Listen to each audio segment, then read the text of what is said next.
Hello friends, कैसे हो आप सब। आप सबका स्वागत है शर्मा ट्यूशन क्लासेस के यूट्यूब चैनल पर। आज का हमारा थॉट रहेगा, if you want to become like a sun you have to burn like a सन।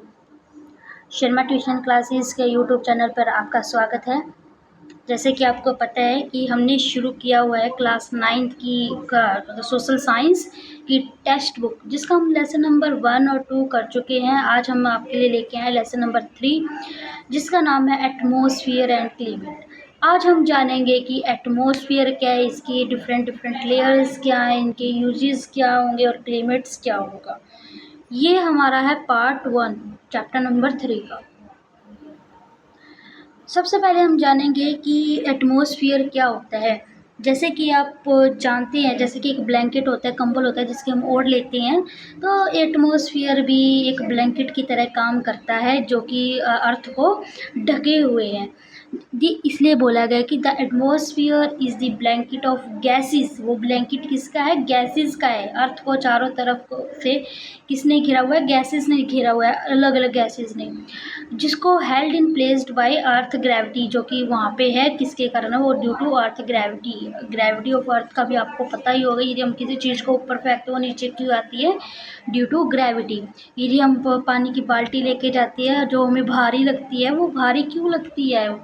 क्योंकि वो जो बाल्टी है उसको भी नीचे से कौन फोर्स लगा रहा है? एक तो मस्कुलर फोर्स लगा रही है ऊपर से, और एक नीचे से कौन सा? ग्रेविटी फोर्स लगा रही होती है। It protect life by providing air to breathe और regulating temperature and shielding the earth from harmful solar radiations. क्या होता है कि ये प्रोटेक्ट करती है लाइफ को। कैसे? हमारी लाइफ को कैसे एटमॉस्फेयर हेल्प करता है, प्रोटेक्ट करता है? क्यों? हम एयर जो है वो ब्रीथिंग नहीं करते हैं, सांस नहीं लेते हैं। वो एयर हमें कहाँ से मिलती है? वो एयर हमें मिलती है एटमॉस्फेयर से। रेगुलेटिंग टेम्परेचर, जो टेम्परेचर कभी कम हो जाता है कभी ज़्यादा हो जाता है due to atmosphere. And shielding the earth from harmful solar radiations. अब आप बोलोगे शील्डिंग क्या होता है? शील्डिंग होता है एक सुरक्षा कवच। एक एटमॉस्फेयर जो है वो अर्थ का एक सुरक्षा कवच की तरह मतलब काम करता है। कैसे? जैसे सुरक्षा कवच क्या होता है? हमें जो हम बाहर से आने वाली जो मुसीबत है उससे बचाता है। जैसे कि एक राजा होता है, वो सुरक्षा कवच पहनते हैं क्योंकि उसे तीर वगैरह ना लगे। इसी तरह ही जो अर्थ है, अर्थ एटमॉस्फेयर से ढकी हुई है। जो एटमॉस्फेयर एक शील्डिंग सुरक्षा कवच की तरह है, क्योंकि अर्थ के ऊपर कोई भी हार्मफुल मतलब कि जो अर्थ को नुकसान पहुंचा सकते हैं रेडिएशन, वो ना एंटर कर सके, इसलिए एक एटमॉस्फेयर होता है। तो आपके लिए एक शॉर्ट डेफिनेशन के लेके आई हूँ कि एटमॉस्फेयर क्या है। यदि आप चाहें तो आप इसका यूज़ कर सकते हैं। The atmosphere is the layer of gases that surrounds the earth. और हम एक इमेजिन करो, यदि एटमॉस्फेयर नहीं होगा तो क्या होगा? ये मैंने नीचे पॉइंट बनाया हुआ है, देखिए। विदाउट एटमॉस्फेयर क्या होगा? No air, no rain, no life. यदि एयर नहीं होएगी, रेन नहीं होएगी, लाइफ नहीं होगी। कंपोजिशंस ऑफ एटमॉस्फेयर मीन्स जो एटमॉस्फेयर है वो किन से मिलकर बना होता है। देखिए, ये कंपोजिशन ऑफ एटमॉस्फेयर में हम पढ़ेंगे nitrogen, oxygen, argon, carbon dioxide और अदर गैसेस और वाटर वेपर, डस्ट। मतलब कि एटमॉस्फेयर में क्या क्या होता है, इनको याद करने का एक आपको बताती हूँ। No AC. नो एसी मतलब एन से नाइट्रोजन, ओ से ऑक्सीजन, ए से आर्गन और सी से कार्बन डाइऑक्साइड। ठीक है। नाइट्रोजन कितनी है एटमॉस्फेयर में? 78% है एटमॉस्फेयर में। ऑक्सीजन कितनी है? 21% है। आर्गन कितना है? 0.93% है। और कार्बन डाइऑक्साइड गैस कितनी है? 0.04% है। ठीक है। आपको तो पता ही होगा, यदि हम पॉइंट के बाद बोलते हैं तो उसको हम डिजिट वाइज बोलते हैं, ना कि हम पूरा बोलते हैं। जैसे कि 0.93 इसको बोलेंगे, ना कि 0.93। ओके। इन बातों का भी ध्यान रखा करो। अदर गैसेज और जो एटमॉस्फेयर में ये गैसेस होती है, लेकिन इसके अलावा भी और भी गैसेज होती हैं। वाटर वेपर होते हैं, डस्ट होता है। ठीक है। और इम्पोर्टेंस आपको बता देती हूँ, जो नाइट्रोजन की इम्पोर्टेंस क्या होती है। ये प्लांट की ग्रोथ के लिए काम आता है। ऑक्सीजन रेस्पिरेशन के लिए, सांस लेने के, रेस्पिरेशन सिस्टम के लिए। और CO2 photosynthesis and green house effect के लिए। और water vapour clouds and rain के लिए। ये आपके लिए एक फ्लो चार्ट है, ये आप देख सकते हैं। कंपोजिशंस ऑफ, ये देखिए कंपोजिशन ऑफ एटमॉस्फेयर के लिए। ये कार्बन डाइऑक्साइड गैस यहाँ पे आपको दिखाई गई है। यहाँ पे आप देखिए, 1 मिनट, ये देखिए एटमॉस्फेयर गैस और डाइऑक्साइड 0.04%। यहाँ पे देखो बहुत ही ये ऑरेंज कलर का आपको दिख रहा है, ठीक है, सॉरी ये ब्लू कलर का। फिर ये है, ये देखो ऑरेंज कलर के ये आर्गन है 0.93%। और ये ग्रीन कलर की ये ऑक्सीजन आपको दिखाई गई है, कितनी है 21%। और ये है अदर गैसेस 0.03%, बहुत ही कम है, जो कि हमें दिख भी नहीं। ये जो स्काई ब्लू कलर में आपको दिख रहा है, ये है नाइट्रोजन गैस, सबसे ज़्यादा एटमॉस्फेयर में पाई जाने वाली 78% गैस मिलती है इसमें। और ये है हमारी, ये देखिए 1 मिनट, ये है हमारी अर्थ। देखो गैसेस ने इसको कैसे और इसको किया हुआ है, सराउंडिंग से ढका हुआ है, कवर किया हुआ है ना, इसलिए तो इसको बोलते हैं, ये कवच की तरह काम करते हैं। नेक्स्ट हम पढ़ेंगे structure of atmosphere. Structure of atmosphere में हम देखेंगे द एटमॉस्फेयर हैज़ 5 लेयर्स। जो एटमॉस्फेयर की कितनी लेयर्स होती है, 5 लेयर्स होती है, जिसको हम टेम्परेचर और एल्टीट्यूड के अकॉर्डिंग उसको हम क्लासीफाइड करेंगे। अब पूछेंगे एल्टीट्यूड मतलब उसकी हाइट के अकॉर्डिंग उनको करेंगे। फर्स्ट हम लेयर देखेंगे वो है ट्रोपोस्फियर, जिसको हम बोलते हैं द वेदर जोन भी बोलते हैं। एल्टीट्यूड मतलब हाइट, इसकी हाइट कितनी रहेगी, सरफेस से लेके, अर्थ की सरफेस से लेके 12 किलोमीटर तक, extend from the earth surface up to an average height of about 12 kilometre. और इम्पोर्टेंस क्या रहेंगी इसकी, it is the most crucial layer for life because the air we breathe exist here. Means ये बहुत ही crucial मतलब important layer है life के लिए, जीवन के लिए, क्योंकि यहाँ पे जो हम सांस लेते हैं वो ऑक्सीजन जो है वो हमें यहीं से मिलती है। और वेदर फेनोमिना मतलब ऑलमोस्ट ऑल वेदर इवेंट्स यहाँ पे होते हैं, जैसे कि रेनफॉल भी होता है, फॉग भी होता है, hills and clouds occur in this layer. ऐसे नहीं है किसी वेदर की कमी रहती है इसमें। इसी का टेम्परेचर रूल, यदि हम देखें इसका टेम्परेचर रूल क्या रहेगा, टेम्परेचर कॉन्स्टेंटली मतलब कि एक ही तरीके से डिक्रीज कम होता रहेगा, जितनी हम ऊपर जाएंगे उतना ही जो टेम्परेचर है वो बढ़ता रहेगा, सॉरी कम होता रहे। Temperature decrease as you go higher up in this layer, जितना आप ऊपर जाओगे टेम्परेचर उतना कम होगा। बाउंड्री, ये बाउंड्री के बारे में बताऊंगी, जहाँ पे ये ट्रोपोस्फियर, ये जो कौन सा ये ट्रोपोस्फियर है ना, ट्रोपोस्फियर की बाउंड्री जहाँ पे ख़त्म होगी, नेक्स्ट बाउंड्री आएगी, नेक्स्ट स्फीयर आएगा। तो अब लेयर 2 की बात कर रहे हैं हम, स्ट्रेटोस्फियर की, जिसे हम द सेफ फ्लाइट जोन भी बोलते हैं, जिसकी एल्टीट्यूड मतलब हाइट कहाँ पे होती है देखते हैं, lies directly above the troposphere. जैसा कि हमने आप इमेज में हमने देखा कि ट्रोपोस्फियर के जस्ट ऊपर डायरेक्टली अबव हमने कौन सा देखा थी, कौन सी लेयर देखी थी, स्ट्रेटोस्फियर की देखी थी। इसलिए इसमें दिखा गया lies directly above the troposphere extending up to 50 kilometre, means 12 to 15 kilometre इसका एल्टीट्यूड होता है। Ideal for flying, it is almost completely free from clouds. Completely free होता है क्लाउड से, स्टॉर्मी वेदर से, जिसकी वजह से कोई डिस्टर्बेंस नहीं होती। और इसको मेकिंग इट, इसको और भी आइडल बना सकते हैं फॉर फ्लाइंग कमर्शियल एरोप्लेन्स के लिए। The ozone shield, this layer contains concentrations of ozone gases which act as a shield filtering out harmful ultraviolet radiation from the sun। इसमें क्या होता है कि अल्ट्रावायलेट सन की जो हार्मफुल गैसेस को ये जो लेयर है वो एब्जॉर्ब कर लेती है, जिसकी वजह से ये क्या होता है कि ये सौंप लेते हैं, जिससे कि ये जो हार्मफुल गैसेस हैं वो अर्थ के ऊपर नहीं जा पाती, जो अर्थ को हार्म नहीं कर पाती। तो इसकी boundary, the upper boundary of this layer is known as stratopause. जैसे मैंने आपको बोला था, जैसे कि वो था ना ट्रोपोपोज, वैसे ही है स्ट्रेटोपोज। उसके बाद जस्ट स्ट्रेटोस्फियर के जस्ट ऊपर जो सी लेयर है उसको बोलते हैं मेसोस्फियर, जिसको बोलते हैं दी, ठीक है, दी मेटोशील्ड। लेयर थर्ड है ये मेसोस्फियर।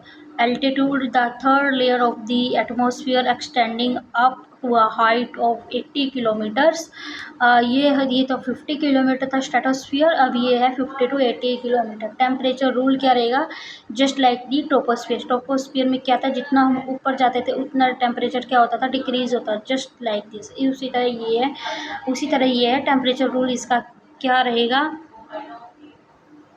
टेम्परेचर रूल इसका रहेगा, टेम्परेचर डिक्रीज़ करेगा एज एल्टीट्यूड इंक्रीज, जितना हम ऊपर जाएंगे टेम्परेचर डिक्रीज़ करेगा। स्पेस प्रोटेक्शन मोस्ट मेटोडिटीज़, मतलब कि उल्कापिंड जो टूटते हैं वो स्पेस में जलकर, तो वो इसी लेयर में आते हैं, वो ना कि सीधा वो अर्थ पे जाते हैं। अर्थ पे जाएंगे तो और भी ज़्यादा मतलब अर्थ को हार्म होगा, तो इसलिए ये जो है उसको उससे प्रोटेक्ट करते हैं।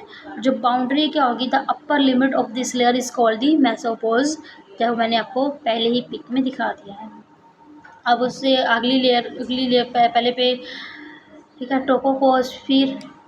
देखिए हमने पहले पहले पढ़ा ट्रोपोस्फियर, फिर हमने पढ़ा स्ट्रेटोस्फियर, फिर हमने पढ़ा मेसोस्फियर, फिर हमने पढ़ा थर्मोस्फियर। नहीं, अभी थर्मोस्फियर पे आए हैं, फोर्थ लेयर पर, जिसको हम बोलेंगे था कम्युनिकेशन हब। जो हम वायरलेस कम्युनिकेशन करते हैं वो थर्मोस्फियर की वजह से ही करते हैं। ये फोर्थ लेयर है। इसकी जो हाइट रहेगी वो 80 kilometre up to about 700 kilometre. क्यों, पहले वो जो मेसोस्फियर था वो 80 किलोमीटर था, अब 80 kilometre up to about 700 kilometres. Temperature rule क्या रहेगा, टेम्परेचर राइजेज एक्सट्रीमली, जो टेम्परेचर रहेगा वो बढ़ता रहेगा, बढ़ेगा extremely rapidly with increasing altitude. जितना हम नीचे जाएंगे, सॉरी, रैपिड इंक्रीजिंग एल्टीट्यूड, जितना हम ऊपर जाएंगे उतना ही जो टेम्परेचर है वो भी क्या आएगा, बढ़ेगा। पहले कम होता था, अब बढ़ेगा। Altitude because molecules absorb high energy x-rays and short wave UV radiations, ठीक है। और ये रेडियो ट्रांसमिशंस, मतलब ये जो थर्मोस्फियर होता है इसमें ओनोस्फियर होता है, जो रिफ्लेक्ट करता है रेडियो वेव्स को बैक टू द अर्थ, जिसकी वजह से हम एनेबलिंग ग्लोबल वायरलेस कम्युनिकेशन हो सकता है, ठीक है। जैसे कि रेडियो वगैरह चलती हैं वो इसकी वजह से चलते हैं, या फिर वायरलेस कम्युनिकेशन हम जो भी करते हैं। थर्मोस्फियर की लेयर होती है, उसमें एक ओनोस्फियर होता है जो कि रेडियो वेव्स को रिफ्लेक्ट करता है अर्थ के ऊपर, जिसकी वजह से हम ईजिली कम्युनिकेट कर पाते हैं,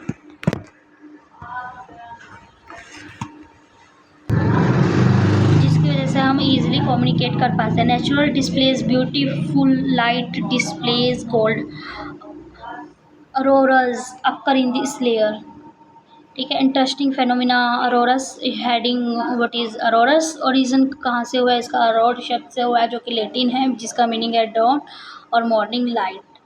how they form, solar winds, मतलब कि चार्ज पार्टिकल फ्रॉम दी सन, जो चार्ज पार्टिकल होते हैं सन से वो मिलते हैं गैसेस के साथ अर्थ के मैग्नेटिक पोल्स के, उसके कारण क्या होता है, जो गैसेस है वो ग्लो करती है और वाइब्रेंट कलर क्रिएट करती है, जिसकी वजह से ये बनता है। लेयर है वो रहेगी एक्सोस्फीयर, जो कि रहेगी द आउटर मोस्ट लेयर, सबसे आउटर वाली जो लेयर होगी, जो gradually merge with the vacuum of outer space, जो ऊपर का स्पेस है जो वैक्यूम में है, खाली है, उसके साथ मर्ज करती है, और जहाँ जिसको वेयर सैटेलाइट ऑर्बिट भी है। अब टेम्परेचर आप देखेंगे, जहाँ पे टेम्परेचर ड्रॉप होता है, कम होता है, वो कौन कौन सी लेयर है, ट्रोपोस्फियर है, एक मेसोस्फियर है। और जहाँ पे टेम्परेचर इंक्रीज करता है वो कौन कौन सी लेयर है, कि एक तो है स्ट्रेटोस्फियर है, एक और थर्मोस्फियर है। ये देखिए, ये मैंने आपको बताया था कि जहाँ पे ये देखो ट्रोपोस्फियर है, जहाँ पे ये एंड हो रहा है वो तो ट्रोपोपोज है, जो फिर आता है स्ट्रेटोस्फियर, स्ट्रेटोस्फियर के ऊपर वाले स्ट्रेटोपोज, फिर मेसोस्फियर, फिर मेसोपोज, थर्मोस्फियर, फिर आ जाएगा एक्सोस्फियर। फिर हम देखेंगे वेदर और क्लाइमेट के बारे में, जो डे टू डे चेंज है कंडीशंस ऑफ एटमॉस्फेयर की कंडीशंस के कारण, और इसका डायनेमिक नेचर क्या होता है। वेदर चेंजेस क्विकली, एकदम से ये चेंज भी हो सकता है, और किस a day can be hot and humid और प्लीजेंट एंड ब्रीज, मतलब कि एकदम से चेंज हो सकता है ये, इसको ये ज़्यादा लॉन्ग टाइम नहीं लेता, ये वेदर के कारण और एटमॉस्फेरिक कंडीशंस के कारण चेंज होता है। क्लाइमेट क्या होता है, the average weather conditions of a place over very long period, ये लॉन्ग पीरियड लेता है एटमॉस्फेयर जो क्लाइमेट चेंज होने में, जहाँ पे वेदर है वो बहुत ही कम समय लेता है। टेम्परेचर वेरी करता है, टेम्परेचर यदि टेम्परेचर शिफ्ट हो जाता है तो टेम्परेचर चेंज हो जाता है, इसलिए बोलते हैं कैसे टेम्परेचर वेरी कैसे करता है। यदि जो जो एटमॉस्फेरिक टेम्परेचर है वो चेंज होता रहता है दिन और रात में, जो दिन का जो टेम्परेचर होता है वो हाई होता है तो नाइट में कम हो जाता है। आइसोलेशन, जब सन रेज डायरेक्टली इक्वेटर पर पड़ती है, अर्थ की सरफेस पे पड़ती है, उसको इंसोलेशन बोलते हैं। The incoming solar energy intercepted by the earth surface, उसको हम इंसोलेशन कहते हैं। जब सूर्य की जो लाइट्स है वो अर्थ की सरफेस पर आती है, insolation. The equator rule, the insolation is highest at the equator, जो इंसोलेशन होता है, जो सन की एनर्जी होती है वो सबसे ज़्यादा इक्वेटर पर होती है। एंड और वहाँ पे क्या होता है, वहाँ पे गर्मी भी ज़्यादा होती है, हॉटनेस ज़्यादा होती है। जितना हम नॉर्थ और साउथ पोल की तरफ जाते हैं, जो इंसोलेशन है वो कम होता रहता है। Global effect, because insolation decrease toward the pole, global temperature drop as you more move further away from the equator, जो मैंने भी बोला वही है global effect. Hot zone based on sunlight angles, एक तो होता है टॉर्डेड जोन। टॉर्डेड जोन वो होता है जब जहाँ पे सनलाइट जो होती है वो डायरेक्ट होती है और वर्टिकल रेज जो अर्थ के ऊपर पड़ती है। Located around the equator, receive direct vertical rays of sunlight and remains the hottest zone. आपको ये इमेज के द्वारा भी पता होंगे इसको, टॉर्डेड जोन को। Temperate zone, located between the tropics and polar circles, receive slanted rays resulting in moderate temperature. Frigid zone, जहाँ पे सनलाइट पहुँचती ही नहीं है।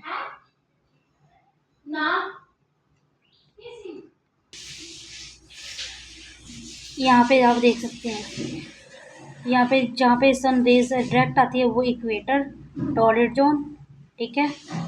जैसे जैसे हम ऊपर बढ़ेंगे ना, जैसे जैसे ऊपर बढ़ेंगे नॉर्थ पोल की तरफ जाएंगे, या ये साउथ पोल की जाएंगे, ये फ्रीज जोन शुरू हो जाती है। और ये है टेम्परेट जोन, ठीक है, जस्ट ऊपर की तरफ, इक्वेटर के जस्ट ऊपर की तरफ टेम्परेट जोन। ये नॉर्थ टेम्परेट जोन और ये है साउथ टेम्परेट जोन।